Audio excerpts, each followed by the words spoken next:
Hi hello welcome to screen మస్తీ నేను మీరాని ఆంధ్రప్రదేశ్ రాజకీయం రోజుకొక కొత్త మలుపుతో కొత్త కొత్త కోణాల గురించి తెలుసుకుంటూ అలాగే ప్రచారాల్లో దూసుకుపోయిన ప్రతిపక్ష పార్టీలు కావచ్చు అధికార పార్టీలు కావచ్చు ఇప్పుడు పోలింగ్ కంప్లీట్ చేసుకొని రిజల్ట్స్ కోసం వేచి చూస్తున్నాయని తెలుస్తుంది. అసలు ఎవరు అధికార పక్షంగా మారబోతున్నారు, ఎవరు ప్రతిపక్షంగా నిలవనున్నారు, ఇవన్నీ తెలుసుకోవాలంటే మనతో పాటు చిట్టిబాబు గారు ఉన్నారు. ఆయన అడిగి తెలుసుకుందాం. సార్ చెప్పండి, ప్రస్తుతం ప్రచారాలు అయితే చాలా రెగ్యులర్గానే కాకుండా ఎంతో రసవత్తరంగా సాగాయని చెప్పాలి. కానీ ఇప్పుడు పోలింగ్ జరిగింది. గతంలో ఎన్నడూ లేని విధంగా 87% పోలింగ్ అయితే నమోదైంది. ఇప్పుడు రిజల్ట్స్ కోసం అన్ని పార్టీలు వేచి చూస్తున్నాయి. గెలుపు ఎవరిదంటారు? ఖచ్చితంగా నేను గ్రౌండ్ రిపోర్టు సర్వే చేసి గ్రౌండ్ రిపోర్టు నేను వెళ్ళి మొత్తం నేను అనాలిసిస్ ఇచ్చానమ్మా. ఆల్రెడీ ఛానల్స్లో వచ్చింది. నేను ఖచ్చితంగా 115 నుంచి 125 సీట్లతోటి వైసీపీ వస్తుంది. ఎందుకు వస్తుంది? నేను వైసీపీ కాదు, నేను వైసీపీకి మెంబర్ కాదు, వైసీపీ పార్టీ కాదు. నేను ఓటర్ మనస్తత్వంలో స్టడీ చేశాను. ఓటర్ మనస్తత్వం ఎలా ఉంది? ఓటర్ మనస్తత్వం క్లియర్గా 87% పెరిగిందంటే మీరు కనుక చూస్తే గ్రామాల కాడ నుంచి 7 గంటలకి గ్రామాల్లో ముసలోళ్ళు, నడవలేని వాళ్ళు పరిగెత్తుకుంటూ వచ్చారు. ఎందుకు వచ్చారు అంటే ఆత్రము, ఇది ఎందుకంటే మనం కనుక ఏమాత్రం అప్రమత్తంగా లేకపోతే ఈ కూటమి వస్తే ఈ సంక్షేమ పథకాలు పోతాయి. అండ్ అలాగే 87% పోలింగ్ నమోదైంది. ఎందుకంటే అధికార పార్టీని ఖచ్చితంగా గద్దె దించాలని ఆంధ్రప్రదేశ్ ప్రజలు పూనుకున్నారని చాలా మంది ప్రతిపక్ష పార్టీలు కూడా విమర్శిస్తున్నాయి. దాన్ని కూటమి ప్రతిపక్ష పార్టీ లేదు, కూటమి విమర్శిస్తారు. మీరు వాళ్ళు తప్పదు. రేపు 4వ తారీఖు దాకా వాళ్ళు పాపం సంతోషపడతారు. 4వ తారీఖు దాకా ఇలా మాట్లాడుకుంటూ బోగస్ మాటలు, ఆధారాలు లేని మాటలు మాట్లాడుకుంటూ సంతోషపడతారు. Let them enjoy. 4 తర్వాత ఎలాగ వాళ్ళు కూలబట్టడం, వాళ్ళు ఒకళ్ళొకళ్ళు నిందించుకుంటాం. 4వ తారీఖు తర్వాత నేను చెప్తాను చూడమ్మా. 6వ తారీఖు 7వ తారీఖు చంద్రబాబు మీకు ఇస్తాడు ప్రెస్ మీట్. ఓడిపోవటానికి కారణం బీజేపీతో కలవటం వల్ల ముస్లిమ్స్ మాకు దూరం అయ్యారు. ఈ పవన్ కళ్యాణ్ తోటి కలగతలో పవన్ కళ్యాణ్ కార్యకర్తలు కానీ ఒక నిర్దిష్టంగా వాళ్ళ లేదు, అందువల్ల ఓట్లు ట్రాన్స్ఫర్ అవ్వలేదు. ఓట్లు మాకు రాలేదు. మా ఓట్లు అంటే మేమైతే ఓట్లు వేసి, మా తెలుగుదేశం వాళ్ళైతే వాళ్ళకి ఓట్లు వేస్తారు కానీ వాడు మాకు వేయలేదు. బీజేపీ ఓట్లు వేయలేదు. సో ఓట్లు ట్రాన్స్ఫర్ జరగలేదు. అందువల్ల ఓడిపోయాను తప్పితే నా మీద వ్యతిరేకం లేదు అనే పాయింట్ చెప్తాడు. కాబట్టి రికార్డ్ చేస్తున్నారు కదా, రేపు 6వ తారీఖు 7వ తారీఖు చంద్రబాబు నుంచి వచ్చే మాటలు ఇయ్యే. బీజేపీ అలాగే ఇప్పుడు కొంతమంది వైసీపీ నేతలు అజ్ఞాతంలోకి వెళ్ళిపోతున్నారు. ఓటమి భయంతోనే అంటారా? అలా అంటే చంద్రబాబు ఎక్కడున్నాడో తెలుసు. చంద్రబాబు ఎక్కడున్నాడు? అమెరికాలో ఉన్నాడో తెలియదు, సింగపూర్లో ఉన్నాడో తెలియదు, దుబాయ్లో ఉన్నాడో తెలియదు. ఎక్కడున్నాడో తెలుసా? మరి ఎవరికి తెలియకుండా ఎవరికి ఎక్కడున్నాడో తెలియకుండా అనౌన్స్మెంట్ లేక వెళుతున్నట్టు కూడా తెలియదు. చాటుగా ఎందుకు వెళ్ళాడు అంటే ఓటమికి భయపడి వెళ్ళాడా? ఓటమి మనము ఇప్పుడు ఈ పరిస్థితి కాదు, ఓడిపోతే అక్కడే ఉంటాడా ట్రీట్మెంట్ అని చెప్పేసి ఓటమికి భయపడి వెళ్ళాడా? అన్నీ ఇలా ఉంటాయి. చంద్రబాబు మనం మాట్లాడేటప్పుడు 4 వేళ్ళు మనల్ని చూపిస్తాయి. వాళ్ళు అజ్ఞాతానికి వెళ్ళారు, ఓడిపోతారని భయం వెళ్ళారు. అర్థం పడతలేని లండన్ వెళ్ళాడు, లండన్ ఇంత కరెన్సీ వేసుకెళ్ళాడు మార్చుకోవడానికి. ఎంత సులువు మాటలు 10వ క్లాస్ చదివినాడు కూడా చెప్తాడు. ఎట్లా వెళ్తాడండి ఇండియన్ కరెన్సీ తీసుకుని ఎయిర్పోర్ట్లో ఎలా దాటుతాడు? ఒకవేళ ఇక్కడ మేనేజ్ చేసుకుని వెళ్ళినా అక్కడ అమెరికాలో మన ఇండియన్ కరెన్సీ ఇస్తే అక్కడే అరెస్ట్ చేస్తారు కదా, అంత ఫూలిష్గా ఎవరైనా చేస్తారని 10వ క్లాస్ చదివినాడు కూడా చెప్తారు. దాన్ని కూడా వీళ్ళు పారిపోయాడు, డబ్బులు పౌండ్స్గా మార్చుకోవడానికి వెళ్ళాడు. సో ఇది సిల్లీ.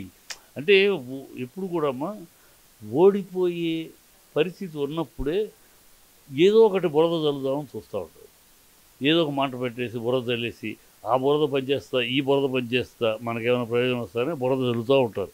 అది ఓడిపోయే వాడి లక్షణాలు, ఆ ఫ్రస్ట్రేషన్లో చేసే బదులు అవి ఇప్పుడు కూటమి అదే చేస్తాను. కనుక ఆయన వెళ్ళాడు, డబ్బులు కోసాడు. ఈయన ఎందుకు వెళ్ళాడు? ఎవరికి చెప్పకుండా ఎందుకు వెళ్ళాడు? నేను చెప్తా ఎందుకు వెళ్ళాడు. ఈయన బిరామీ, అక్కడ దుబాయ్లో ఉన్న శెట్టి ఈయన బిరామీ, అక్కడ సింగపూర్లో ఈయన బిరామీ ఈశ్వరన్.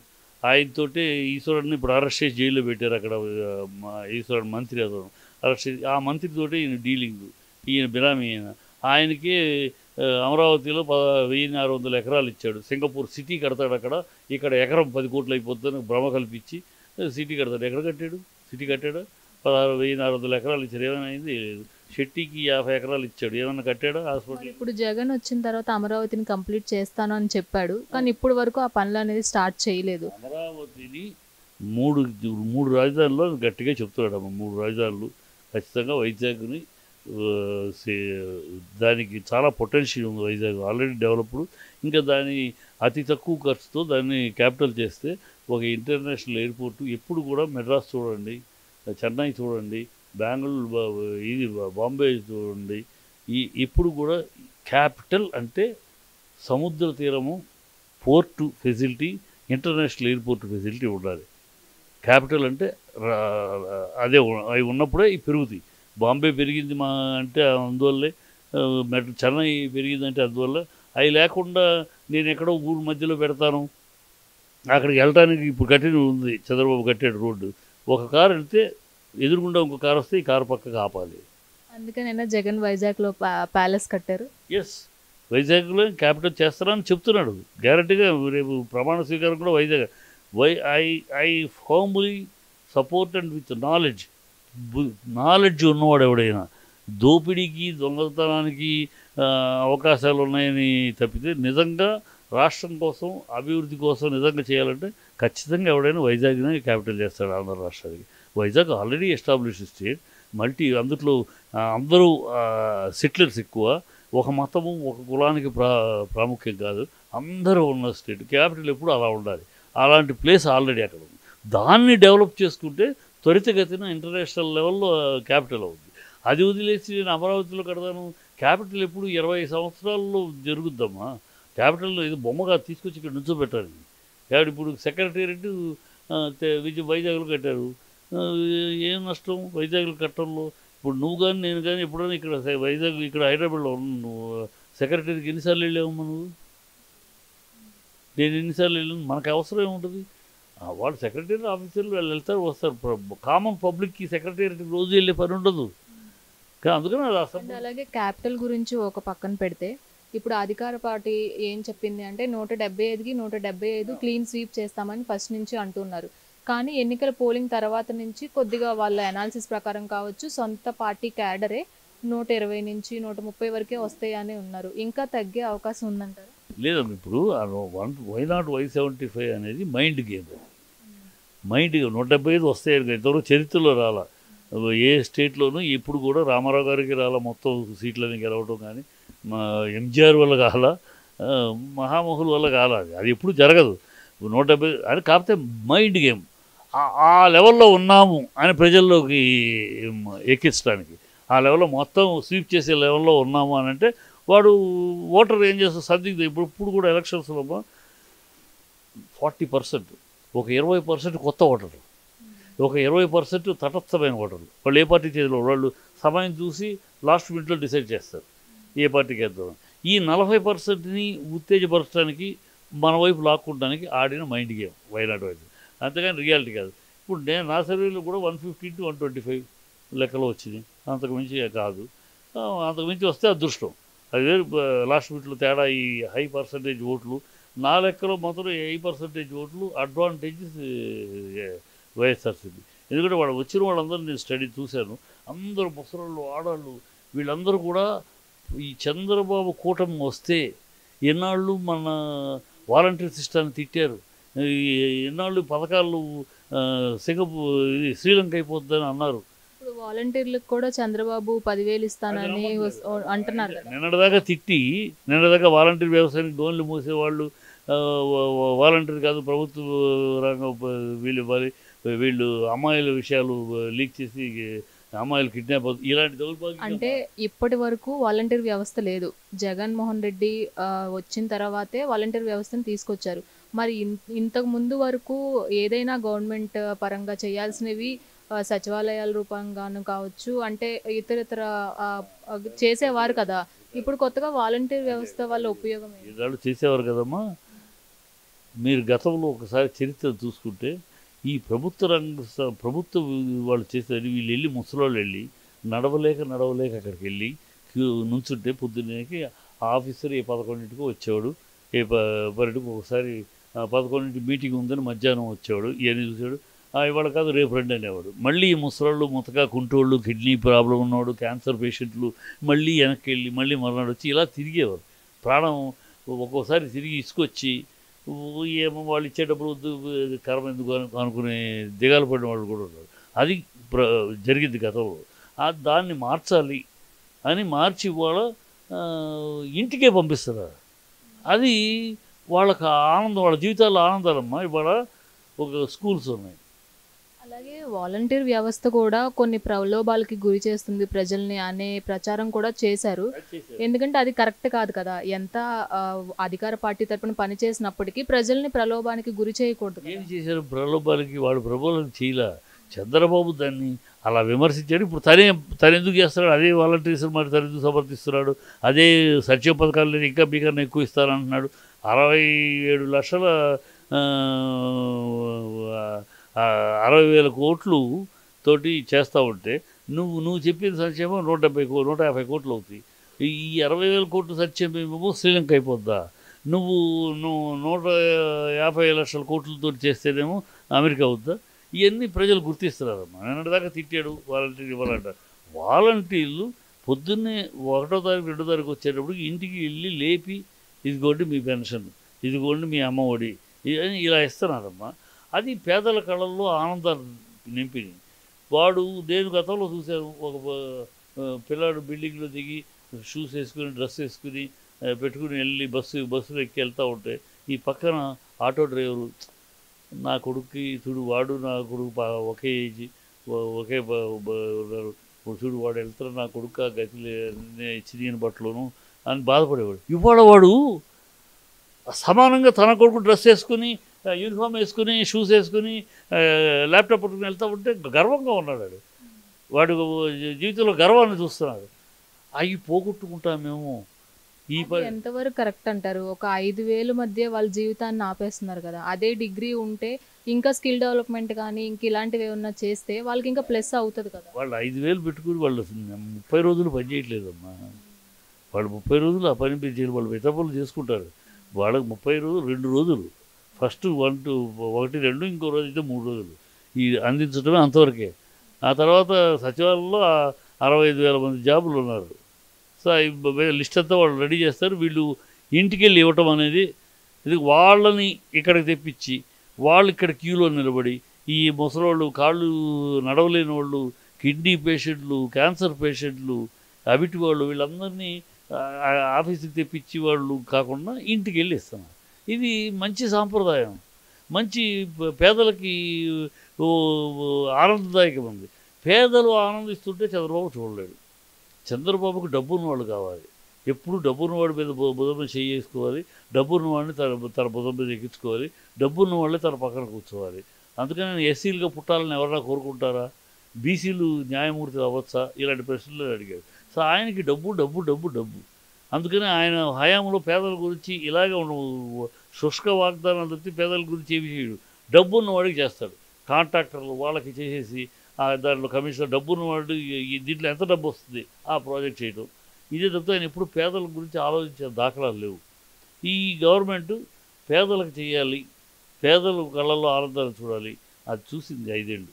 అండ్ అలాగే పోస్టల్ బ్యాలెట్ అనాలిసిస్ ప్రకారం కూడా చూసుకుంటే చాలామంది విశ్లేషకులు కూడా చెప్తున్నారు ఎక్కువగా కూటమికే పోస్టల్ బ్యాలెట్ ఓట్స్ దక్కే అవకాశం ఉంది అని అనుకుంటున్నారు. ఎందుకంటే అంటే ప్రభుత్వ ఉద్యోగులు చంద్రబాబు మీదకి కొంచెం వ్యతిరేకంగా ఉన్నప్పటికీ జగన్ ప్రభుత్వంలో కూడా మాకు ఒరిగింది ఏమీ లేదు అనే ఒపీనియన్తో ఉన్నారు. మెయిన్గా అంగన్వాడీ కార్యకర్తలు కూడా తీవ్ర వ్యతిరేకత చూపించారు జగన్ ప్రభుత్వం మీద. సో ఈ పోస్టల్ బ్యాలెట్ ఓట్స్ అనేవి ఖచ్చితంగా కూటమికే దక్కనున్నాయంటారా? వాళ్ళు బోగస్ మాటలు మాట్లాడటం కూటమికి అలవాడు. కూటమికి ప్రజలు స్వీకరించలేదమ్మా.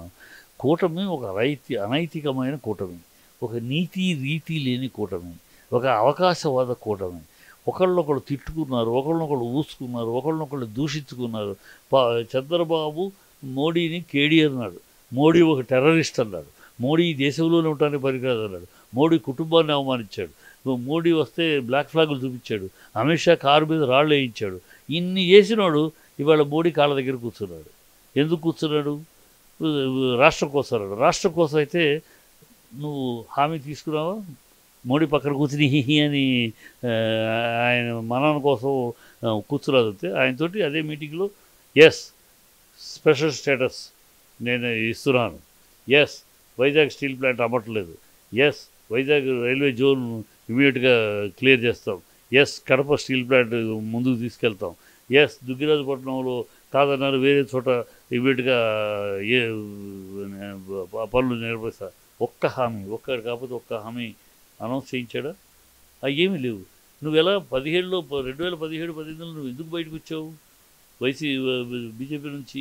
ఇవ్వలేదనే కదా చెప్పావు ఆ రోజు. యూటర్న్ చేసి నువ్వే గొప్ప అన్నావు, ప్యాకేజీ చాలా గొప్ప అన్నావు, నీ నోటితో నువ్వే అన్నావు, అసెంబ్లీలో అన్నావు. తర్వాత యూటర్న్ చేసి కాదు స్పెషల్ స్టేటస్ అన్నావు. ఈ పాయింట్లన్నీ చెప్పేగా బయటకు వచ్చావు. మరి ఈ పాయింట్లు ఏమైనా హామీ ఇచ్చాడా? ఏమి ఇవ్వకుండా రాష్ట్రం కోసం పిచ్చి మాటలు. అందుకోసమే 2019లో కొంచెం వ్యతిరేకత రావడం వల్ల టీడీపీ వెనుకంజ వేసిందని చెప్పుకుంటారు. అయితే రీసెంట్గా విజయసాయిరెడ్డి కూడా ట్వీట్ చేశారు, మా ఎమ్మెల్యేలని గతంలో 23 మందిని కొన్నారు కాబట్టే మీకు 23 స్థానాలకే మిగిలిపోయారు. ఇప్పుడు 4 ఎమ్మెల్యేలని మీరు కొనుగోలు చేశారు. ఇప్పుడు జూన్ 4వ తారీఖున రిజల్ట్స్ వస్తున్నాయి. ఎటు పక్క లెక్కలు చూసుకున్నా సరే 4 స్థానాలకే పరిమితం అంటున్నారు. అంత నమ్మకం ఏంటి? ఏమి ఇప్పుడు కొనుగోలు చేసి వైఎస్ఆర్సీపీలో వాళ్ళు మద్దతుగా ఉన్నారు ఎమ్మెల్యేలు.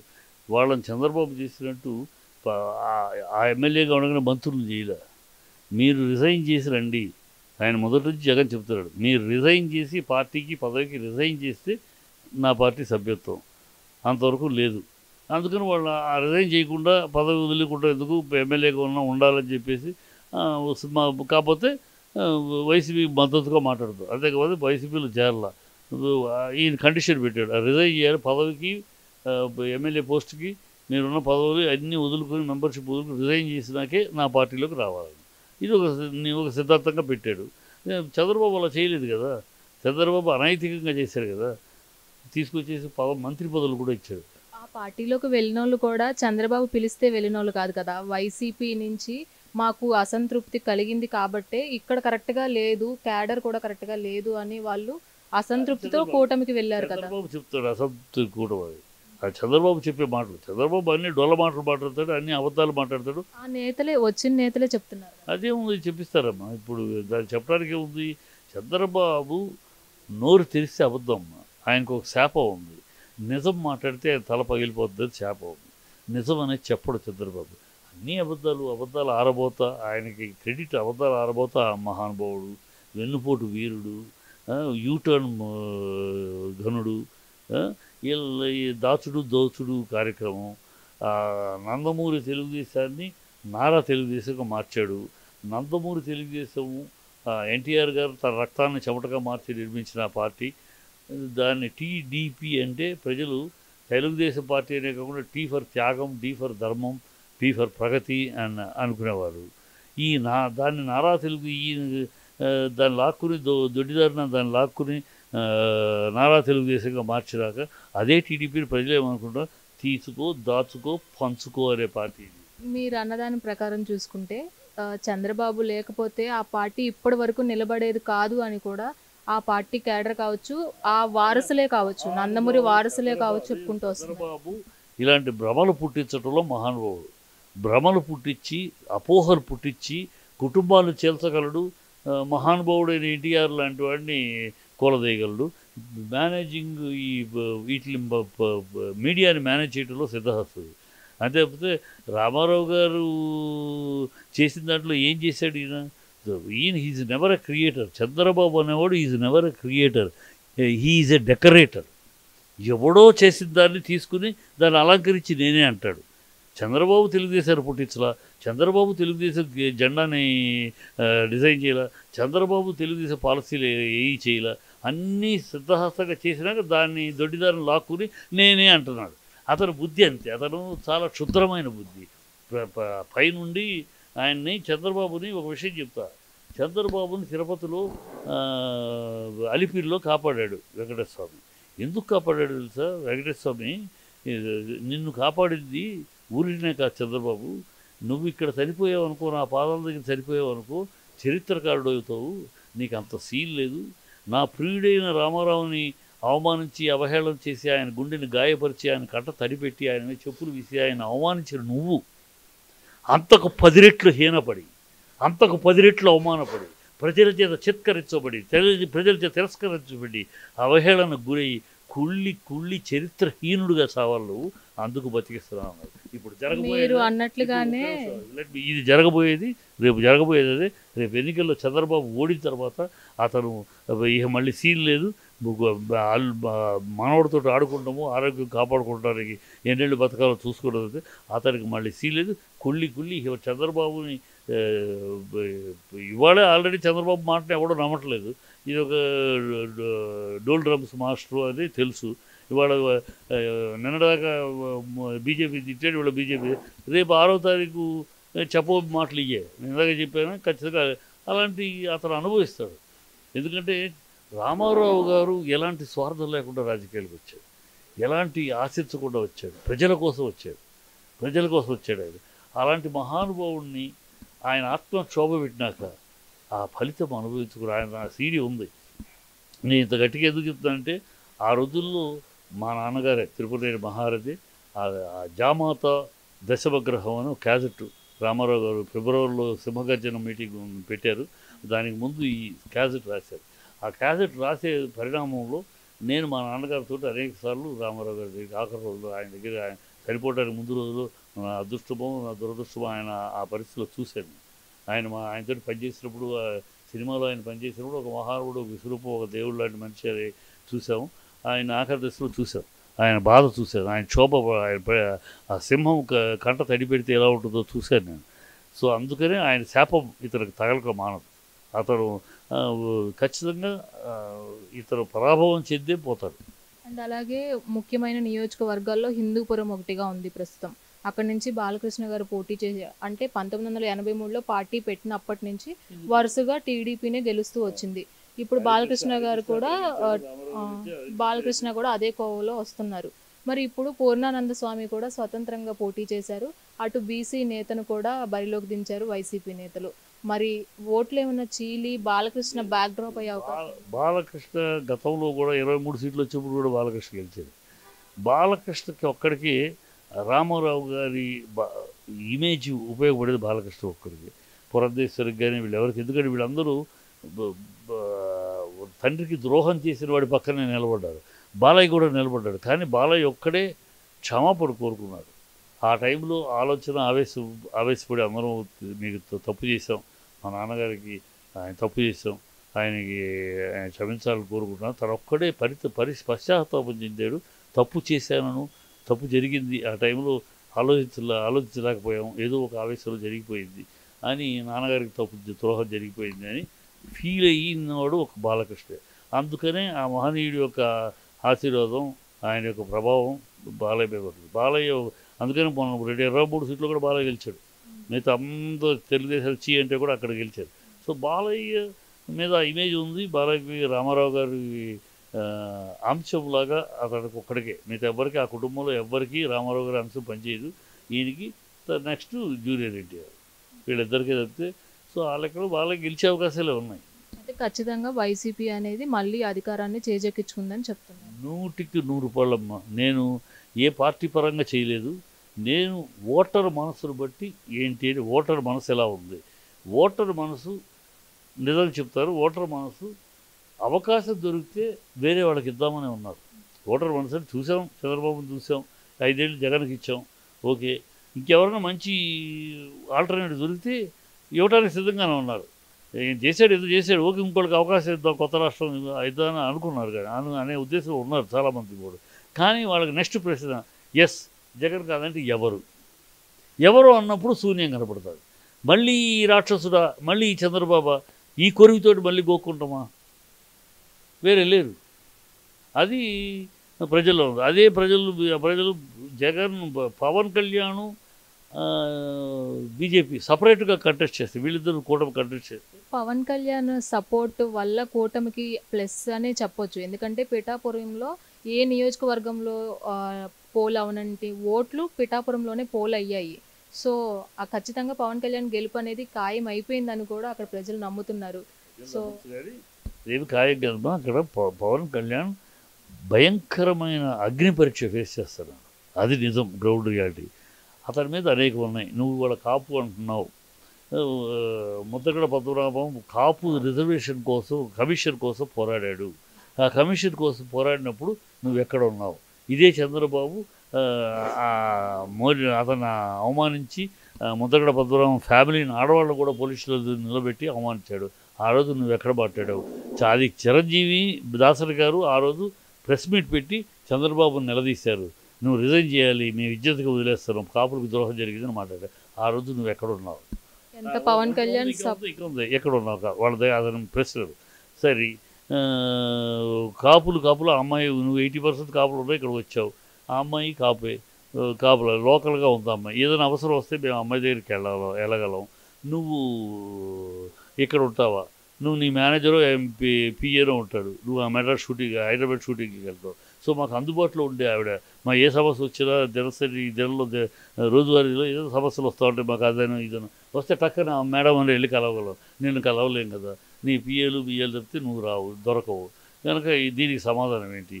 ఇంకోటి, అక్కడే స్థానికంగా ఇల్లు కూడా నిర్మించుకొని తీసుకొని ఉంటానని చెప్తున్నారు కదా. ఎక్కడ ఉంటాడబ్బా? ప్రజలు అమ్మాలి. ఉంటానంటే నువ్వు షూటింగ్లు మానేస్తావా? 5 సినిమాలు పెండింగ్లు ఉన్నాయి. ప్రజలకు అందరూ మరి షూటింగ్ లో తీసుకొచ్చిన డబ్బే కదా ప్రజలకి సేవగా ఉపయోగిస్తున్నారు. వంకాయ సినిమాకి వచ్చే ఇది 100 కోట్లు వస్తున్నాయి సినిమాలో. ఇదికి అంటప్పుడు డొనేషన్లు వచ్చినప్పటికీ 175 మందిని పోటీలోకి దించేవాళ్ళు కదా. అంత డబ్బే పవన్ కళ్యాణ్ దగ్గర ఉంటే, లేదు ప్రజలే ముఖ్యం, ప్రజలకు సేవ చేయడమే ముఖ్యమని ఒక మెట్టు తగ్గి ఇప్పుడు పోటీలో నిలబడి ఇది కింద పడ్డ మట్టి మేసాలకు అంటలేదు అంటారేమో, అలా ఉంది. నువ్వు వచ్చింది ఎందుకు వచ్చావు? రాజకీయాల్లోకి వచ్చి ప్రశ్నించడానికి వచ్చాను. నేను సీఎం అవుతాను, మీరందరూ సహకరిస్తే సీఎం అవుతానని వచ్చావు. మొన్నటిదాకా 60 సీట్లు అని అడిగా. 60 సీట్లు వస్తే కాంపిటీషన్ ఉంది. 60 సీట్లు పెట్టుకుని చేస్తారు. జాయింట్లో 60 సీట్లు అంటే నీకు హక్కు వస్తుంది అని 60 అన్నావు, 40 అన్నావు, 25 అన్నావు, ఆఖరికి 21 కమిట్ అయ్యావు. 21లో నువ్వు ఎన్ని గెలుస్తావో తెలియదు. నువ్వు సీఎం అవ్వవు, సీఎం అవకాశం లేదు, నీ నోటితోటి నువ్వు అనేస్తున్నావు. ఈ చంద్రబాబును సీఎం చేయండి, అందుకు ఓటు వేయండి అని నువ్వు అడుగుతున్నావు. ప్రజలు చంద్రబాబు సీఎం చేయండి, నువ్వేంటి చెప్పు? నీకోసం పెట్టేస్తావు. నువ్వు సీఎం అవుతావు అంటే వేస్తావు. మేము అప్పుడు అనుకున్నాం నువ్వు బీజేపీ కలిసి వస్తున్నారు, సో వాళ్ళని చూసాం, చంద్రబాబును చూసాం, జగన్ చూసాం, ఇది కొత్త టీము, పైన 3 వస్తాడు, నీకేదో నువ్వు సీఎం క్యాండిడేట్గా లైన్లో వస్తావు అనుకున్నావు. నువ్వు అది కాదు ఇది కాదని చంద్రబాబుకు లొంగిపోయావు. చంద్రబాబు కాపులకు ద్రోహం చేసే చంద్రబాబు, కాపులకు దేవుడైన వంగవీటి రంగాన్ని చంపడానికి వ్యూహం పన్నిన చంద్రబాబు, కాపులకు నిరంతరం ద్రోహం చేసే చంద్రబాబు. నువ్వు చంద్రబాబు కాళ్ళ దగ్గర కూర్చొని మమ్మల్ని రమ్మంటే మేము ఎట్లా వస్తామని కాపు వర్గం ప్రశ్నిస్తున్నారు. దశాబ్ద కాలం నుంచి నిలబడిన పార్టీ, కాపు నేతలే కావచ్చు, స్వతహాగా వచ్చి వాళ్ళ సేవలు వాళ్ళు అందించారు. ఎవరిని కానీ ప్రలోభ పెట్టలేదు. జనసేన పార్టీ కావచ్చు, ఆ పార్టీ నాయకుడు కావచ్చు. వైసీపీ మాత్రం కాపు నేతలకి ఏం చేసింది అని వాళ్ళు వైసీపీకి సపోర్ట్ చేస్తున్నారు. వాళ్ళు ఏం చేశారు? నువ్వు కాపు పేరు తీసుకొస్తాను. నువ్వు నేను కాపులందరూ సమర్థిస్తే నేను సీఎం అవుతాను మాట్లాడేది నువ్వు. మళ్ళీ తర్వాత నా కులం కాదు అని వాగింది నువ్వు. సో నువ్వు ఏం చేస్తావో కాపుల కోసం చెప్పాలి తప్పితే వాళ్ళెవరో చేశారు, ఏం చేశారు వాళ్ళు చేశారు, ప్రజలు వాళ్ళ తీర్పులు ఇస్తారు. పార్టీ అంటే ఒక సామాజిక వర్గానికి చెందిందే కాదు కదండి, అన్ని సామాజిక వర్గాలు ఉన్నారు కదా. మరి వైసీపీ కూడా రెడ్డి సామాజిక వర్గమే అధికంగా ఉంది కదా, బయటకు అంటలేదు కదా. రెడ్డి సామాజిక అందరూ వేస్తేనే మేము 150 సీట్లు అంటున్నారు. వాళ్ళు లోపల ఉండొచ్చు, లోపల రెడ్డి అని ఉండొచ్చు, కమ్మ అని ఉండొచ్చు. వాళ్ళు బయటికి ఏం చెప్తున్నారు? అందరూ వేస్తేనే మేము 150 సీట్లు, ఒక రెడ్డిలు వేస్తే కాదు అని ఓపెన్గా వాళ్ళు చెప్తారు. నేను అనేది ఏంటంటే, నీ దగ్గర ఒక విరుద్ధమైన భావజాలం ఉంది. ఒకటి అంటావు, మళ్ళీ కాదంటావు. ఒకటి నువ్వేం చేస్తావో చెప్పలేవు. ప్రజలు నువ్వేం చేస్తావు గెలిపిస్తే, ఏమో చేస్తావు. చంద్రబాబును ముఖ్యమంత్రి చేస్తావు, అంతకు మించి నువ్వు చేసేది ఏంటి? నీ దగ్గర ఏం పాలసీ ఉంది? ఏం ప్రజలకి ఉపయోగపడేది ఏం చేస్తావు? ఏమీ చెప్పలేకపోతారు. ప్యాంట్లో తీస్తా, కడ్రాయర్తో కూర్చోబెడతా, పాతాళానికి తొక్కుతయ్యా, ఇది ఓట్లు. అవతల పార్టీ కూడా జనసేన ఫ్యామిలీ గురించి కావచ్చు, ఫ్యామిలీలో ఉన్న అన్ని వ్యక్తుల గురించి కావచ్చు తీవ్రంగా విమర్శలు చేస్తూనే వచ్చారు. అటు చంద్రబాబు ఫ్యామిలీని కావచ్చు, ఇటు అది కూడా ఎంతవరకు కరెక్ట్? వీళ్ళు అంటలేదు నోరు తీస్తే సైకో అని. నోరు తెలిస్తే అష్టదరిద్రం అని వీళ్ళు మాట్లాడలే, మీరు మాట్లాడేది మాట్లాడతారు. వాళ్ళు మాట్లాడారని అంటే ఆడంగితరంగా ఉంటుంది. వాళ్ళు నువ్వు మాట్లాడుతున్నావు, నీకన్నా ఎక్కువ సైకో అని నువ్వు జగన్ ఎన్ని తిడుతున్నాడు పవన్ కళ్యాణ్, ఎన్ని తిడుతున్నాడు ఒక ముఖ్యమంత్రి. నువ్వేంటి ఆఫ్టర్ ఆల్ ఎమ్మెల్యే కూడా కాదు, నువ్వు ఇష్టం వచ్చాడు మాట్లాడుతున్నావు. జగన్ పేరు పెట్టి నువ్వెంత, నువ్వేంటి, నువ్వెవడివి అంటున్నావు. నువ్వు మాట్లాడే మాటలు నువ్వు మాట్లాడలేవు. జగన్ వాళ్ళ తాత రెండో భార్య గురించి కూడా మాట్లాడారు వీళ్ళు. మీరు మాట్లాడే ఏమో సొంతపోసలోనూ వాళ్ళు మాట్లాడే ఇద్దరూ మాట్లాడుకుంటారు, ఇద్దరు దొందే. ఈ విషయాల్లో ఒకళ్ళు తప్పు ఒకళ్ళు ఎక్కువ అంటారు కదా. నువ్వు రాజకీయ నాయకుడిగా నీ స్టేటస్ నీతో పాటు స్టార్ట్ చేశారు కేజ్రీవాల్ పార్టీ, అధికారంలోకి వచ్చాడు. నీతో పాటు ఒక సంవత్సరం అటు ఇటుగా స్టార్ట్ చేశారు జగన్, అధికారంలోకి వచ్చాడు. నీకు 10 ఏళ్ళు అయింది పార్టీ పెట్టి, ఇప్పటికీ నీ పార్టీ నిర్మాణం లేదు. నీ నోటితో నువ్వు చెప్తున్నావు మనకి బూత్ ఏజెంట్స్ కూడా లేరు, వాళ్ళందరికీ ఫుడ్ పెట్టడానికి డబ్బులు పెట్టడానికి మన దగ్గర డబ్బులు లేవు అని నువ్వు అంటే 10 ఏళ్ళు అయినా కూడా ఒక పార్టీని నిర్మాణం చేసుకోలేవు. నువ్వేం పరిపాలన చేస్తావు, నువ్వేం చేయగలవు? ఇది ప్రశ్న ప్రజల ముందు. అందుకని అగ్ని పరీక్ష ఫేస్ చేస్తున్నాడు. వీటిలన్నింటినీ దాటుకుని ఈ ప్రశ్నలకు సమాధానాలు చెప్పుకుంటూ రావాలి. ఉన్న అరుపులు కేకలతో రావు, అనాలోచిత ఆవేశంతో రావు, వాటితో ఓట్లు పడవు. ఓట్లైన నువ్వు దొమ్మి చేయడానికి, గుండాయుధం చేయడానికి, వాళ్ళని బట్టలు తీయటానికే నీకు గెలిపించాలి అనుకుంటారు ఓటరు. నీ ఫ్యాన్స్ ఆహా ఓహోరు గతులేచ్చు. ఫ్యాన్స్ అంటే వాళ్ళు వాడి ఓట్లు సగం మందికి ఓట్లు లేవు, 60 అరిచేవాళ్ళే. సో నీవు నిజమైన ఓటరు ఆలోచిస్తారు, ఏమిటి పవన్ వస్తే ఏంటి, ఏమిటి ప్రయోజనం, ఒక్కటి చెప్పలేకపోతున్నారు. కానీ నేను వస్తే ఈ ఆర్థిక విధానం ఇలా మారుస్తా, నేను వస్తే ఈ సిస్టమ్ ఇలా మారుస్తా, నేను వస్తే ఇలా చేస్తా అని చెప్పలేకపోయావే. రామారావు గారు చెప్పారు. రామారావు గారితో పోల్చుకుంటాం కదమ్మా, ఆయన చేసింది చెప్పాలి. ఆయన ఆవేశంగా మాట్లాడాడు, ఆయన ఆవేశంగా మాట్లాడతారు కనుక నేను మాట్లాడుతుంటే ఆయన ఆవేశంగా ఇలా మాట్లాడాల. ఆవేశంగా మాట్లాడి కాంగ్రెస్ని దుయ్యబట్టి నేను వస్తే ఆడవాళ్ళకి ఆస్తి హక్కు కల్పిస్తా, నేను వస్తే ₹2 కిలో ఇస్తా, నన్ను గెలిపిస్తే మురసములు కరణాలు తీసేస్తా. ఇవి చెప్పాడమ్మా. అవి చెప్పి వాటిలో వాళ్ళ దగ్గర బందీలుగా ఉన్న కరణం, వాళ్ళ దగ్గర పల్లెటూరు ప్రజలు కరణం, ప్రతి విషయానికి కరణం మునసముల దగ్గర అవస్థపడుతున్న వాళ్ళందరూ ఆయన వస్తే తీసమ్మా మనకు రిలీఫ్ దొరుకుద్ది అని నమ్మారు, విశ్వసించారు, గుద్దారు ఆయన. అట్లా నువ్వు వస్తే ఏంటి అది చెప్పట్లేదు. నేను వస్తే వాళ్ళ బట్టలు తీస్తాను, అందుకోట్లు వేయాలి. నేను వస్తే వాళ్ళని గడ్డతో పరిగెట్టిస్తాను, అందుకోట్లు వేయాలి. వాట్ అక్కడే అతనికి విచక్షణ లేదు, ఆవేశం తప్పితే ఆలోచన లేదు, ఒక నాయకత్వానికి కావాల్సిన లక్షణాలు లేవు, ఒక నిబద్ధత లేదు, ఒక నిలకడ లేదు. ఈ నిలకడ లేని, నిబద్ధత లేని, ఒక పద్ధతి లేని వాటి ప్రజలు సినిమా డైలాగులు కాదుగా. సో ఇన్ని పరిణామాల మధ్య ఖచ్చితంగా వైసీపీయే మళ్ళీ అధికారంలోకి వస్తుంది అని గట్టిగా చెప్తున్నారు. 100% అబ్బా. నా యొక్క విశ్లేషణ ఇంతవరకు ఎప్పుడూ తప్పలేదు. ఎప్పుడో ఒకటే రాసారి, అంటే నేను పెద్ద నిష్ణాతుడని కాదు, నేను స్టడీ చేసిన విధానం నాకు గట్టి నమ్మకాన్ని కలిగిస్తుంది. నేను ఊరిని వాళ్ళని వీళ్ళని కాకుండా అసలు గ్రౌండ్ రియాలిటీలో యూత్ ఎలా ఆలోచిస్తున్నారు, ఆడవాళ్ళు ఎలా ఆలోచిస్తున్నారు, ముతక ఎలా ఆలోచిస్తున్నారు, ఇలాగ అన్ని రంగాల వాళ్ళని పట్టుకుని ఒక్కొక్కళ్ళని ఎంకరేజ్ అందరి మనసుల్లోనూ యూత్లో కొంచెం షేరింగ్ ఉంది. కానీ ఈ కొత్తగా ఓటర్స్ కానీ తటస్థ ఓటర్లు కానీ వీళ్ళందరూ కూడా ఇదే బెటరు, ఇంతకైనా బెటరు ఇచ్చేవాళ్ళు ఎవరైనా ఉంటే మనం వాళ్ళకి ఇవ్వచ్చు. చంద్రబాబు చూసాం, 5 ఏళ్ళు కాదు 14 ఏళ్ళు చూసాం. 14 ఏళ్ళుగా ఆంధ్రాకి ద్రోహం చేశాడు తప్పితే ఏనాడు ఆయన చేయలేదు. సేవ హైదరాబాద్ అక్కడ చేసుకున్నాడు తప్పితే ఇక్కడేమి చేయలేదు. సో మళ్ళీ అక్కడ తీసుకొచ్చి నెత్తిని పెట్టుకు చూసాం కదా 5 ఏళ్ళు.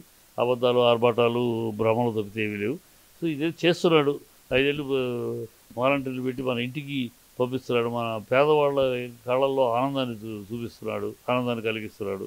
సో ఓకే, అందుకని అంటున్నానంటే సగం శక్తి వైసీపీది అయితే, ప్రజలు సగం శక్తి వైసీపీది అయితే, సగం అతను కలిసి వస్తున్న శక్తి వీళ్ళ ఈ కూటమి యొక్క అనైతికమైన కూటమి, అసహ్యమైన కూటమి, నిబద్ధత లేని కూటమి, నీతి రీతి లేని కూటమి, అవకాశవాద కూటమి. ఆ మైనస్ అవన్నీ ప్లస్ అవుతుంది. చూశారు కదా, ఓటర్ల నాడి కావచ్చు, విశ్లేషకులు చెప్పేది కావచ్చు, ఖచ్చితంగా వైసీపీ మళ్ళీ అధికారంలోకి వస్తుంది అని చిట్టిబాబు గారు కూడా గట్టి నమ్మకంతో చెప్తున్నారు. మరి ఎవరు అధికార పక్షంగా మిగులుతారు, ఎవరు ప్రతిపక్షంగానే ఉంటారు అనేది తెలియాలి అంటే జూన్ 4 వరకు ఆగాల్సిందే.